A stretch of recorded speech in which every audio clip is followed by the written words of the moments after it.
Welcome to KHM Today, your weekly resource for industry news and straight up fun. I am your host, Carolyn Orff, and today is September 7th of 2022, and I'm excited to be here with all of you. It is the beginning of school. I think everyone has now started, and in about 1 week, you're going to start to see posts from parents and caregivers saying they can't get kids up in the morning and they don't want to pack any more school lunches. So this is your opportunity, travel advisors, to get those last minute fall break, Thanksgiving, Christmas bookings, and why not just be proactive and start looking towards spring break and summer as well. So take advantage of their angst and get those people booked on some trips that will help them relax and have something to look forward to. So use this opportunity. Now we have a fantastic show today, but just a couple of updates first. If you haven't seen it or haven't heard the news, the DOT has a new aviation consumer site that's going to help you and consumers understand what airlines owe in the event of flight disruption. So it's still like reading a little bit of Greek, but it is pretty good. So take a look at that. And then great news, you guys, Labor Day saw record numbers of travelers hitting the skies. So this is great news for everyone in the travel industry. So be sure to keep an eye out on those flight changes and cancellations, because this is why our clients love us, and because we are keeping them up to date on the things that matter most to them. So just keep an eye out for everything that's going on in the skies over the next couple of weeks. All right, you guys, let's get to it. In May, we hosted at KHM Travel Group Boot Camp 2.0 that was geared towards agents who want to take their business to the next level, not only by increasing their sales, but also by understanding what those numbers mean behind the sales. So these next guests were at our event in May. We've got another one coming up in October. So here to share their experiences, please welcome Sheila Schaefer and Ameris Scipione. Hi, ladies. Hi. So we should say that we had two others that were trying to join us.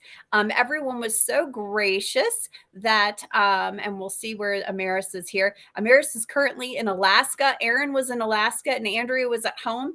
But due to technical difficulties, we couldn't hear people. So it might just be you today, Sheila. I'll do my best. I think I might have a note here from Sam here. She might say, yep. Oh, she got back. Let's see.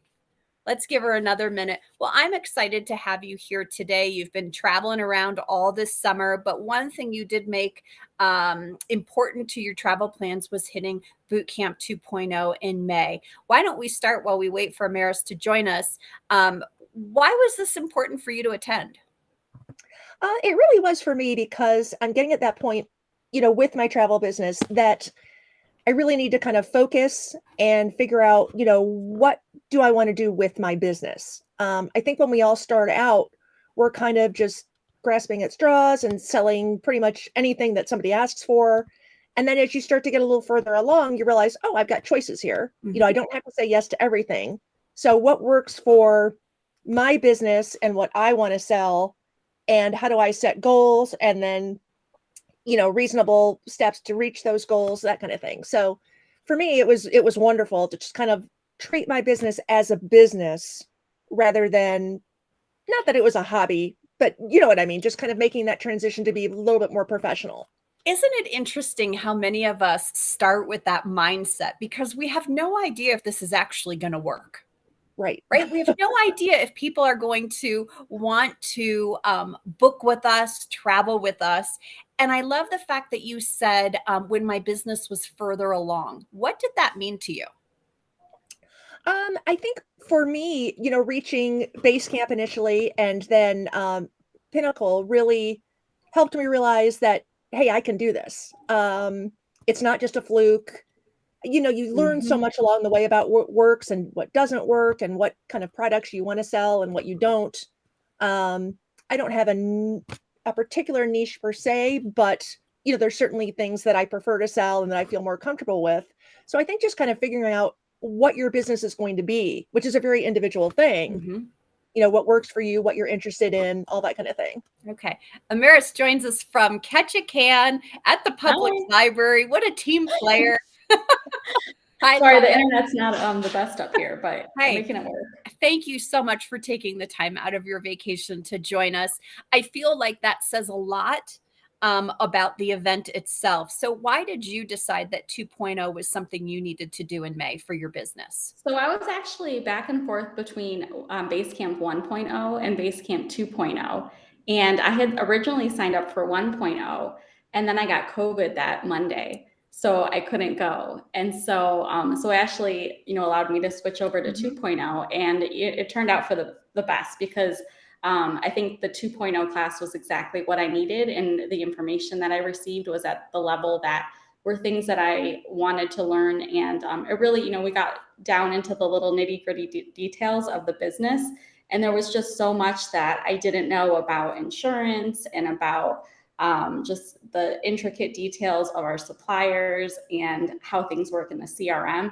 So it was really helpful to learn those details that aren't necessarily in the webinars that we watch, and also gives the opportunity to ask the questions that we don't necessarily ask on a webinar. I think it's always interesting because sometimes the number piece is the piece that advisors don't like looking at the most. It's okay, yeah, the checks are coming in, the commission is doing what it's coming in, nothing's missing. But what we do with that money and what we do with that information is kind of that next level. You have to start to analyze that piece. And that's a piece that I know a lot of agents just do this with. I don't want to do that. I'm having too much fun. Don't give me the hard stuff. So throughout that, it was 3 days, 3.5 days. What was your favorite session? What did you take away the most? For me, it was really kind of personal development, and the business part was wonderful, absolutely, but I realized that I really needed to make changes in how I was, like, living my life and that kind of thing. I needed to be much better about working smarter, not harder, which is something that I struggle with a lot of things. But it really kind of hit home, because it was kind of, what do I want for my business? How do I envision this going? And that personal development piece, and me realizing that, okay, I can't continue to do things the way I have, or I'm just going to completely burn out and my husband's going to kill me. So I have to adjust things. I have to start setting some limits, setting some boundaries, having business hours, saying no to trips that I don't really feel comfortable booking or don't want to. And that's okay, because before I never really had the confidence to just say, no, thank you. That's not really the kind of product that I, sell particularly, and just no. And that's okay. Yeah. But it's hard, especially when you're starting out, because you want to make everybody happy and do whatever you can. And so I guess I learned how to say no. And we say that but it's so important. And then I have to tell you, I've started to embrace that mentality as well. And I say no in a nice way, or I say, hey, you know what? I've got someone that's a better fit for you with that.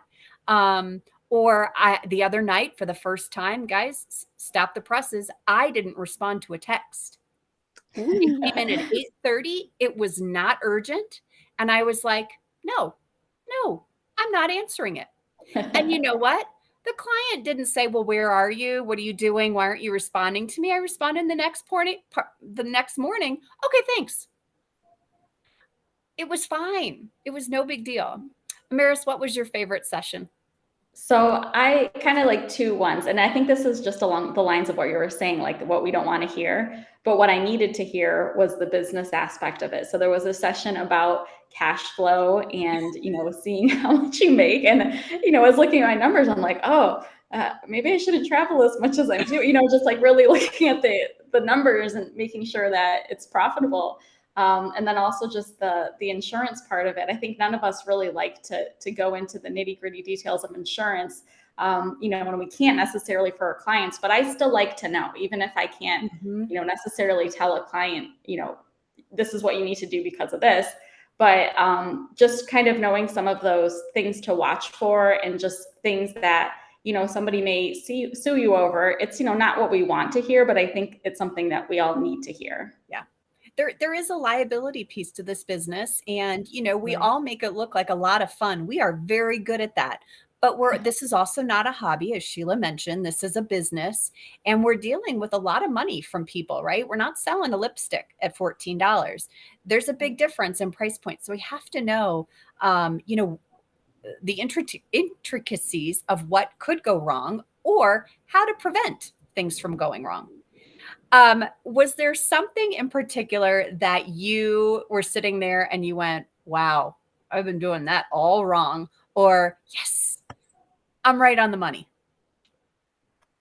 I think for me, it was the CRM because I'm like a nerd like that. And I like to go in there and like I had created my workplace extensions and, all that sort of stuff so to hear that talk and then everybody else is like, oh, I didn't know how you could do that. I'm like, ooh, okay, I'm doing this right.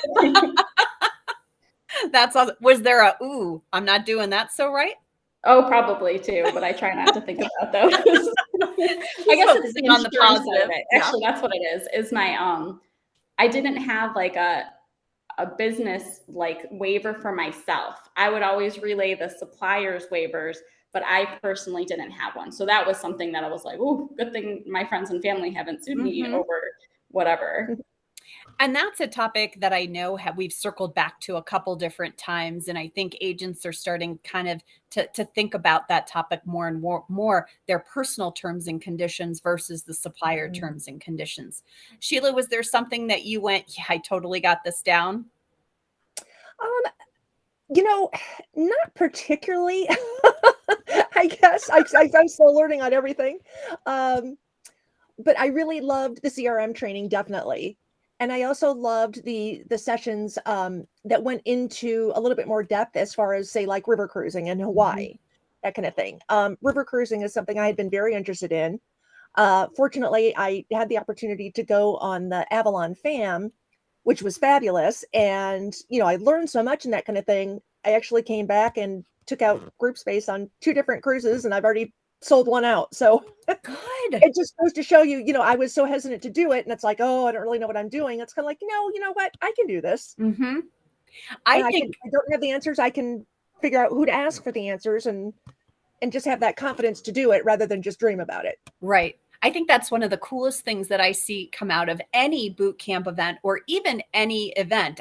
We saw it with Destination Success. People turn around and they've connected with people and they've talked about travel. They've watched presentations and they're almost not afraid to try some of these things.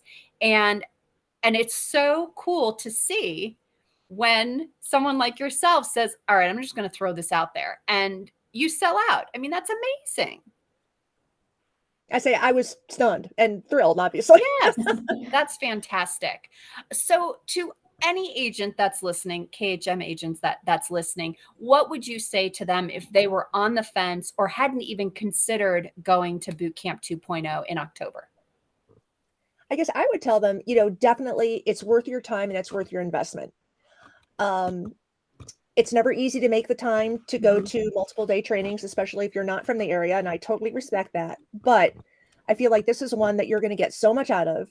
You're going to learn so much about your business and your plans and setting personal goals to help you develop your own business because yours is different than anybody else's. And just kind of it clarified for me what I want to do, where I want to go, and how I'm going to get there. I love it. Yeah, so for me, I think one of the things that I underestimated about going to Basecamp 2.0 was the relationships part of it. So I know in my business, I always thought of the relationships with me and my clients, but I didn't really think about the relationships between me and my fellow travel advisors and my suppliers. And when you go to Basecamp 2.0, you get to meet a lot of other travel advisors that are in similar positions as you, so you can bounce ideas back with each other. And that continues beyond Basecamp 2.0. And I know different people that specialize in different things. So it's really awesome for my business. When I have a question about something, I know, oh, you know what, this person's going to know that answer and they can respond back to it. And, the same thing with me being a resource for other people. So I think that if you're on the fence, you should do it because it's totally worth it. Absolutely. Thank you so much. thank you both for being here and for taking the time out of your day and your vacation. It means a lot. And I do think it's important. So many times we see travel advisors and they're traveling the world and investing in their business, and, attending 2.0 is equally as important, because you're going to learn skills that will help you grow in your business in a different way from, going into a destination, but equally as important. So if you're on the fence, get off that fence and join us in October. Registration information is in the portal. So be sure to sign up in the next couple of days. All right, you guys, thank you so much. Enjoy the rest of your trip. Bye. Thanks. Thank you both. And I should mention, if you haven't seen it, I believe it was in the Insider, anyone attending Bootcamp 2.0 will receive $300 in bonus commission on your next booking made with any supplier that's in attendance for 2.0. So it's not too late to sign up. Check that portal for information on how to get to Brunswick in the next month. All right, our next guest is a newbie to KHM Today. He recently joined American Airlines Vacations as the head of sales. Please welcome Derek Stweart. Hi, Derek. Hey, Caroline, how are you? I'm good. How are you? Doing great. Great to be here. What do you think so far? It's kind of a different thing we've got going on here. I love it. I love it. This is great. Thanks for having me. You bet. You bet. Well, we don't know a whole lot about you. We had the pleasure of seeing you for just a little bit at Destination Success in July. So we're going to do what we call lightning round questions, where I just kind of shoot questions at you. You're not supposed to think too hard about it.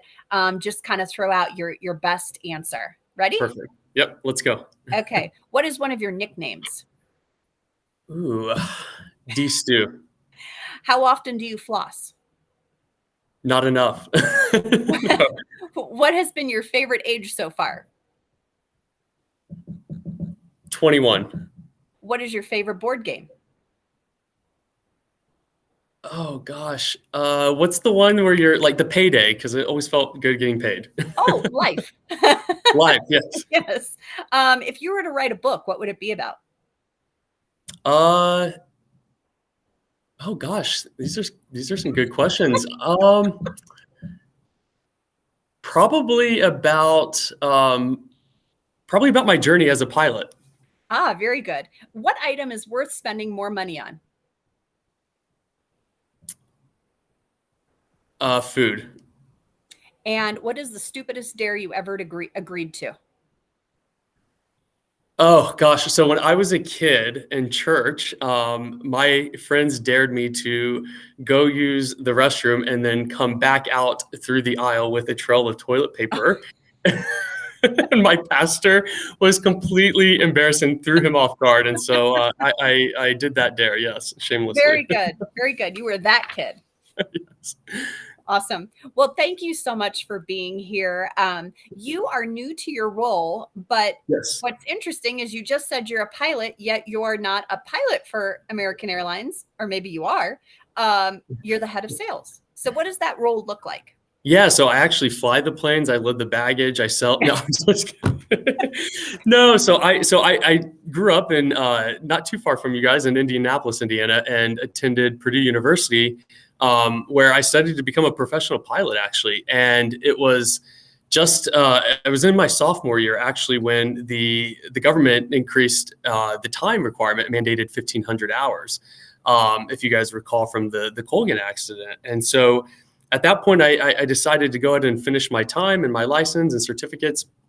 But I knew it was a long path forward then, and I didn't really see a clear entry. And so I started shifting my focus and got my master's degree in aviation management and economics and finance. And so I kind of did a dual degree, but flight instructed throughout college. I certified Mike Pence's junior, his son, to be a private pilot. And then right after college, I flew corporate for a while and flew private jets. At the time, CEO of McDonald's, Don Thompson. I flew Drew Brees, Peyton Manning. So it was a really cool gig. And then fast forward, I had a friend who said, hey, American Airlines is hiring. Would be something you're interested in with your background and degree. And I said, yes, absolutely. It sounded interesting. And at that time, he was saying, there might be this bankruptcy. There might be this thing called a merger with US Airways. And I'm like, you're really selling me on this job.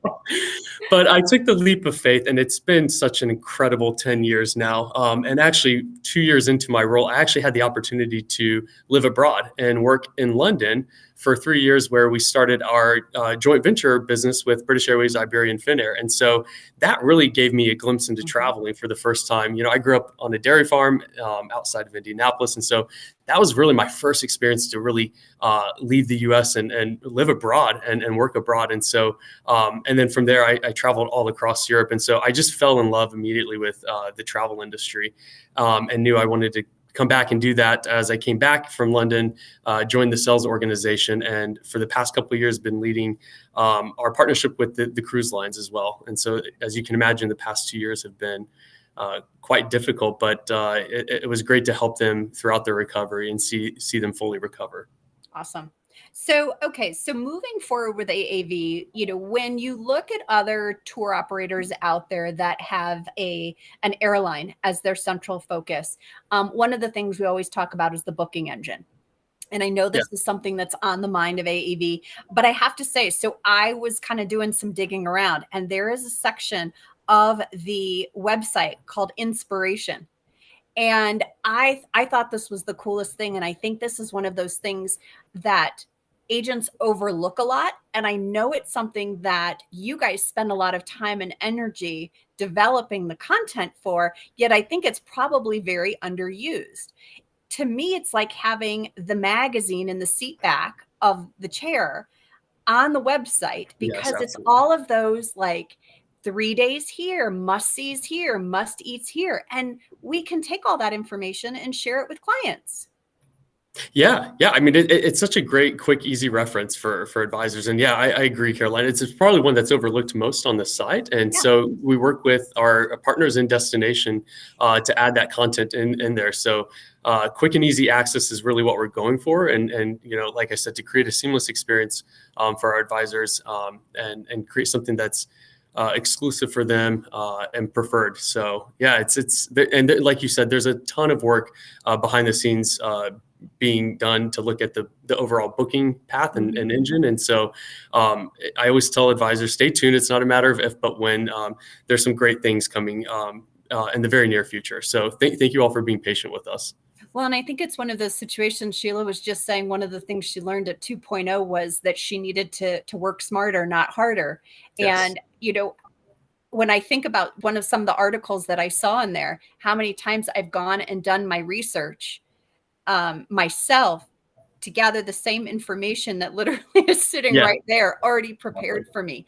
I don't know that it is, as advisors, we are using all the tools that suppliers like yourselves actually give us. Yeah, love it. Yeah, and look, completely agree with you. And we need to be doing more of that, right? We need to be informing and getting more resources and tools in the hands of our advisors, because they do play a vital role, and especially for AAV, the growth of the past 3 years. We've seen not 1, 2, 3, but 4x growth in just 2 years. And so absolutely. And we welcome that feedback. So if there are ideas that you and advisors have for us, please share those with me. I'd love to hear from you how we can get better. So what is something that AAV offers that many agents don't know about? Oh gosh. I mean, the list goes on. I would say the one thing that really, makes us unique is, look, we are the world's largest airline, right? And so a lot of people might not know this, but everywhere we fly, we have an AAV package offering. Granted, some are more robust than others in destinations, but you can book a flight with a hotel anywhere we fly on the map. And so that's a really unique proposition for us, that we can get you to places that maybe others, tour operators can't do. I would say, along with that is just, of course, you guys have access to the highest commissions through KHM. We've got the industry leading PDP, which really saved us throughout the pandemic. Cancel for any reason, no questions asked, for a very, very affordable price. And then just the ability that when things do go wrong, right? No one likes to see when things go wrong, but when they do, right? Weather, unexpected events. know that you've got the backing of us as the world's largest airline. And when those things go wrong, you're speaking to us, American Airlines. So AA Vacations is wholly owned by American Airlines. And so, you don't have to go reach out to your BDM and then contacts the air department at that other tour operator who then calls the airline. And then by the time that gets back to your clients, that flight might have gone, or they've missed that flight. And so I always tell advisors that you're talking to us, and there's a real benefit there. And then you pair that with the Advantage a database that your lead travelers can enroll in. That help also enhances their customer experience when booking with us, because during IROPS or irregular operations, we accommodate those that are on higher loyalty tiers for us. And so there's just so many assets, and we've invested so much in our network and our product here at American Airlines. And so there's so many good things and stories to tell. I could go on and on, but yeah, it's exciting time. One of the things that I feel like I need to put a sign up is to remind myself pre-cruise. Yes. Yeah. Right? If I'm booking you anyways, why wouldn't I throw in a hotel night pre-cruise? Yeah. And I end up doing direct to airline and the hotel somewhere else, and I can just do it all together in a nice, neat little package. And so I have to put a sign up that says, don't forget to do this. Don't forget to at least look to see if it's an option. Absolutely. Yeah. So today we have a three night minimum requirement, but that doesn't have to be consecutive. So absolutely, Caroline, you can do a night before your cruise, or two, or a combination, and then one after on the return if you want to spend some time in destination. So absolutely. Thank you for bringing that up. Yeah. It's something that even the most seasoned people, we get stuck in our ways, and new things come about, or there's different ways to think of things. And I have to write myself a Post-it note so that I think about it. Otherwise, I go back to my original thought. So what is something that you would like to see when it comes to AAV and the relationship with the travel advisors? What do you see looking ahead that you can do to solidify that relationship more? Yeah, absolutely. So look, I'm still fairly new to the role. And so my vision really is to continue growing my team. And we need more people to be out there and outreaching to advisors. And so I know sometimes it might feel like we're a smaller team, but just know that we've got an incredible team on this side of the partnership, and who really care and recognize the value that advisors are bringing to us. In addition, when you call in to our customer care team, I was actually just in Phoenix. Some of them are out there and double jacked and heard for 2 hours and listened to them. There is an incredible team on the other end of that line. And that's often the feedback I hear when I'm traveling, is how incredible our customer care team is, and the short hold times that we have relative to some of our competitors. And so, just know that you've got that relationship, and also direct access to me. If anybody wants to reach out to me, like I said, I'm still new, and I'd love to hear from you. Open and welcome to your ideas, because what we do is really, really cool if you think about it, and the communities that all of you sit in across the U.S. That we impact is really beautiful. Like, if you think about what we do, right? We fly over borders. We connect cultures and enrich lives. And we do that with every booking that you do through American Airlines Vacations. And so that's a really cool thing when you think about what we're doing. And so thank you so much for all of your support. Like I said, that growth is coming directly from all of you. And you're the reason why we do what we do every day. So thank you. Well, and we love our partnership with you guys as well. And that's what makes this such a fun job, where we have a hard time setting boundaries because it's too much fun. So, well, thank you so much for your time today. It was great to see you again, and I'm sure we'll see you at another event soon. Have a great rest of your day. Thank you. Thanks, everyone. See you, Caroline. All right, you guys, I am excited to welcome this next guest. Welcome Shaliece Moser. She's the regional coordinator for the Southeast region, and she is back to talk to us about how moving states, homes, changes the course of your business, or if it changes the course of your business. How are you today? I'm great. Thanks for having me. Thanks for being here and taking the time out. You've got kids in school. You've had a busy summer. You've been doing a house remodel, and you've moved. And so let's talk about, first of all, where did the move take you? It took us from Houston to Atlanta. Okay. And has it been a year yet? It's been a year, just Okay. over a year. Yeah. Wow. So when you started your business, how long did you feel like it took you to really get like that steady stream of clients? I would say, I mean, in all honesty, I was able to start booking right away, but to have that steady stream of clients, whether it was referral or people coming back to book a second or third trip, I'd say about a year and a half. Okay. It takes a little bit of time. So you started to find your mojo, and then you move. We And moved. so what does that look like for, this is a home-based business, so we might think, well, that's no big deal. You just pack up your stuff and you move to another state. But Right. what did that look like for you? I guess I am fortunate because I am home based. I don't have a brick and mortar, and I do have clients all over the US. So, though the majority of them are still in Texas, I felt like it was really important to acknowledge the fact that I was moving and to let them know that just because I'm moving does not mean my business is stopping. And so I made a point of posting that on the different social media, platforms that I have. I sent out an email and I contacted my clients that would be traveling in that second half of the year, especially those that, I'm moving in the middle of when their trips might be happening or upcoming trips. And so I just let them know I'm still here. I'm here if things go awry. I'm here if you want to plan something in the future. And I still do it on occasion. It's been a year, but I still just kind of let people know I'm still here. Still, I'm still able to book. And because so much was done online anyway, I am kind of fortunate in that regard. Well, and I think sometimes we can have clients that feel like they want someone local. So sharing the fact that you were moving, I think was really just being transparent. Right. But also letting them know nothing's changed. Right. You might see that I'm in a moving truck, but my business is still my business. It's still right here on my lap, on my laptop, and I'm still open. Whereas if you didn't do that, people might assume some things that weren't true. Right. And then you would have seen your business impacted. Right. And I will say last year was my best year, despite it all. So you're right. Like with a move, job change for my husband, getting the kids reestablished in new schools, all the COVID, everything, it ended up being my best year.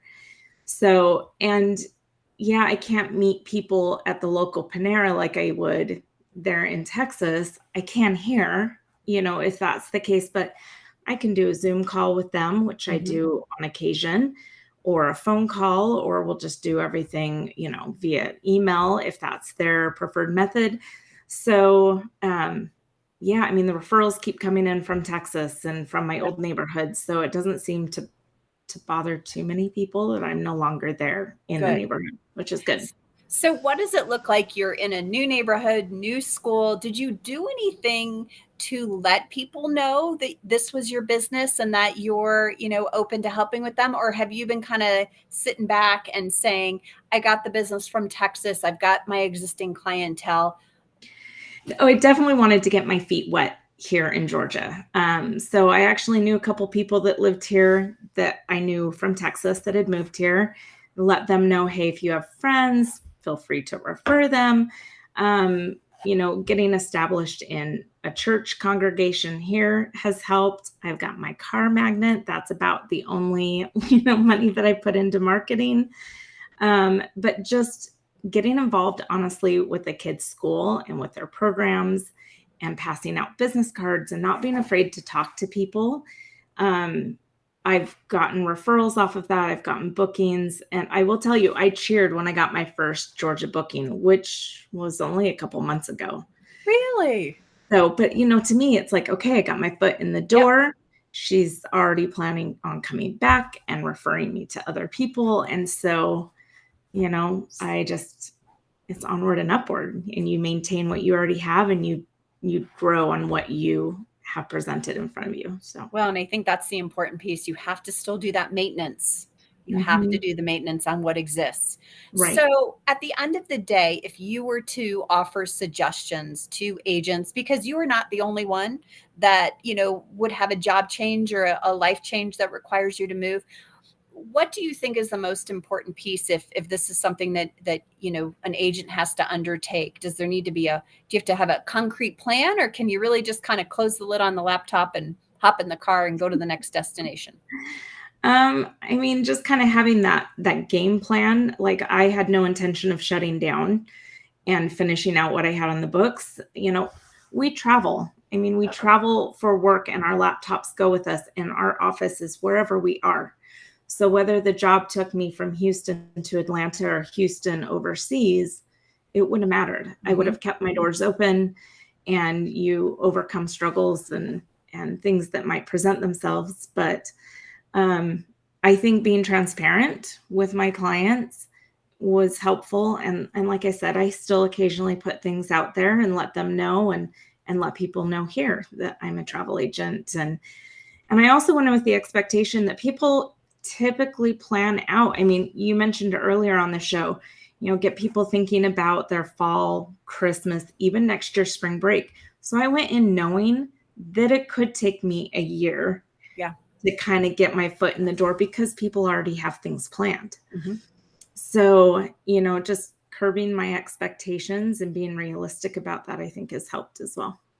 So Shaliece, it sounds like you did so many things really, really well. And as far as setting yourself up for success with this move, is there anything that you look back on and you're like, oh, I could have done that just a little bit better when it comes to your business?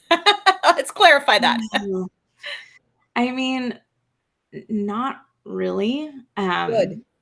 I mean, really, not really. I think everything has gone pretty well. And with just trying to balance life and work and the construction and everything going on, I don't think that I could have handled doing more, to be honest. So, well, and I think that's so important to understand. Again, it's that boundary, and that's what you can handle and what you can take on. And it goes back to being able to know your business, know yourself, and, know when you're able to take on more.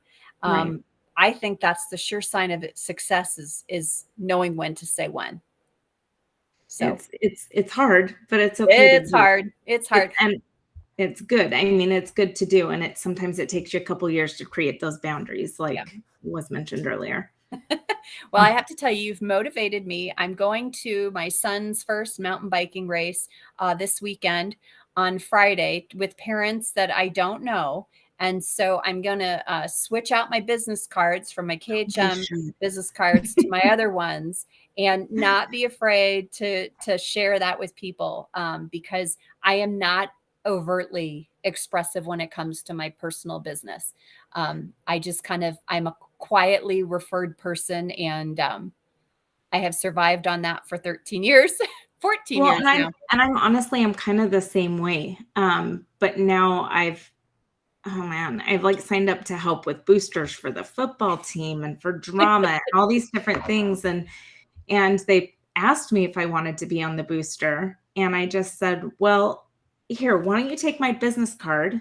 It's got my contact information. Just send me an email or text me the information. And so in my mind, I was like, that was so sly. It was. That was now brilliant. They see, I don't have to well, I'm a travel agent or I'm a travel advisor. You now have my contact information that has everything on there.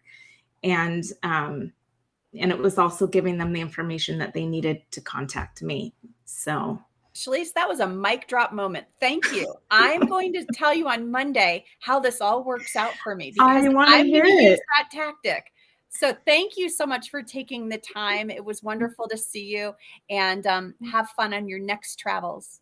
And I know agents are going to have the opportunity to see you at DVU in just a couple of weeks, right? Yes, I'm very excited for that. It'll be my first DVU. I'm now in a Delta market. So.